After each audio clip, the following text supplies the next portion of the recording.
माजी आमदार रवींद्र धंगेकर सातत्याने निलेश घायवळ प्रकरणामध्ये आवाज उठवत आहेत आणि यावेळेस जर पाहिलं तर विरोधकांकडून रवींद्र धंगेकर यांना लक्ष केलं जात आहे।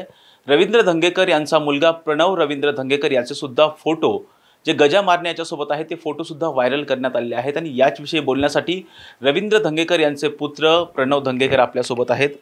दादा, पाहतोय की तुझे काही फोटोज जे आहेत ते आता व्हायरल केले जात आहेत गजा मारण्यासोबतचे, हे फोटो नेमके कधीचे?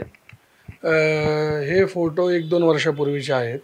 आता मी वडिलांना मदत करत असतो सामाजिक कामात, जेव्हा ते काम करतात त्यांना प्रत्येक ठिकाणी कार्यक्रमाला जाता येत नाही, तर तिकडे माझे काही मित्र राहतात, तर त्यांनी मला कार्यक्रमाला बोलवलेलं होतं।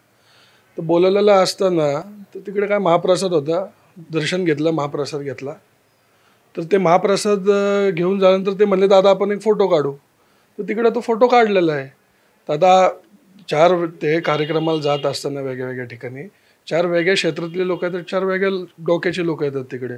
तर मी प्रत्येकाला थोडी ना विचारत बसणार की बाबा तू डॉक्टर आहे का तरच फोटो काढणार, तू इंजिनियर आहे का तरच फोटो काढणार, असं आपण विचारत नाही। नॉर्मली सगळ्यांबरोबर मी फोटो काढतो। हा गुन्हेगार गजा मारणे आहे हे तुला माहिती होतं? मला काही एवढं माहीत नाही, कारण त्यांचं मी नाव ऐकून आहे, कधी त्यांना रिअल लाईफ मी बघितलेलं नाहीच आहे। मला माहीत नाही ते कोण आहेत काय आहेत। मला काल कळलं की अच्छा तेच होते असं। तुझे काही बंदुकीसोबतचे गन सोबतचे फोटो सुद्धा आता व्हायरल होत आहेत, ते फोटो नेमके कधीचे? ते माझ्या लहानपणी मी आत्ता 21 वर्षाचा आहे, त्याच्या मागे ते आता ते फुग्या फोडायच्या बंदुकी एअरगन वगैरे आहेत, तर ते मी खेळायचो। तर तेव्हाचे ते फोटो आहेत जुने, तर ते कधी काढले यांनी काय काढले ते मला माहीत नाही। आहेत माझ्याकडं आहेत ते फोटो, पण ते खोटं आहे सगळं, म्हणजे ते एअरगन आहे, ते काही खऱ्या बंदुकी नाही आहेत खेळण्यासारख्या असं। रवींद्र धंगेकर निलेश घायवळ प्रकरणामध्ये सातत्याने आवाज उठवत आहेत, म्हणून तुला कुठंतरी आता टार्गेट केल्या जाते असं वाटतं का? नाही, हे करत असताना आमचे वडील काय शांत बसणार नाही। तर जे आत्ता हे जे फोटो व्हायरल करत आहेत त्यांनी मोठ्या मुद्द्यांवर बोललं पाहिजे की पुण्याचे पाण्याचे प्रश्न आहेत, निलेश घायवळांचा प्रश्न आहे, ट्रॅफिकचा प्रश्न आहे, त्याच्यावर हे लोक बोलले पाहिजे। 21 वर्षामागे मी माझ्या आयुष्यात काय केलं ह्याच्यावर बोलण्यापेक्षा हे मुद्दे खूप मोठे आहेत। आणि माझे वडील ह्यांनी जे अटॅक करत आहेत त्याच्यामुळे ते काय शांत बसणार नाही आहेत।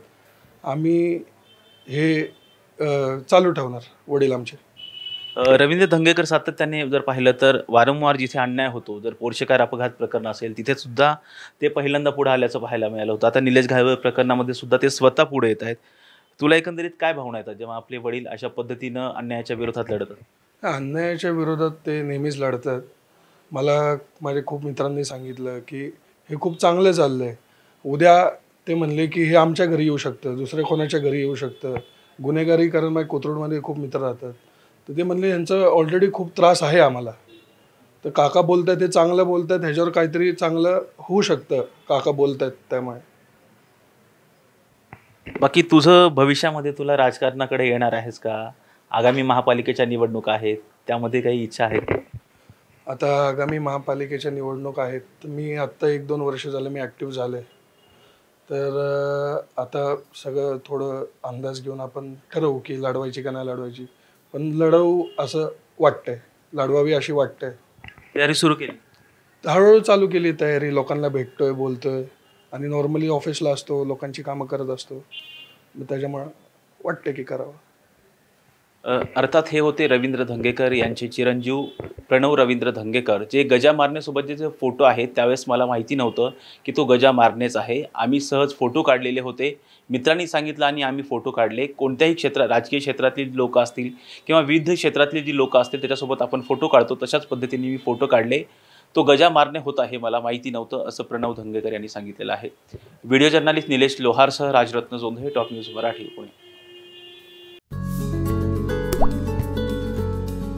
आता जोकासू एसटीपी या अत्याधुनिक जॅपनीज तंत्रज्ञानाने सुसज्ज, quick installation, energy efficient, noiseless blowers, low maintenance या आणि अशा वैशिष्ट्यांनी परिपूर्ण जोकासू एसटीपी तंत्रज्ञान प्रकल्प उभारणीपासून ते विक्री पश्चात समाधानकारक सेवा देणारी, भारताबरोबरच परदेशात देखील प्रकल्पांची यशस्वी उभारणी करणारी company Deccan water treatment private limited.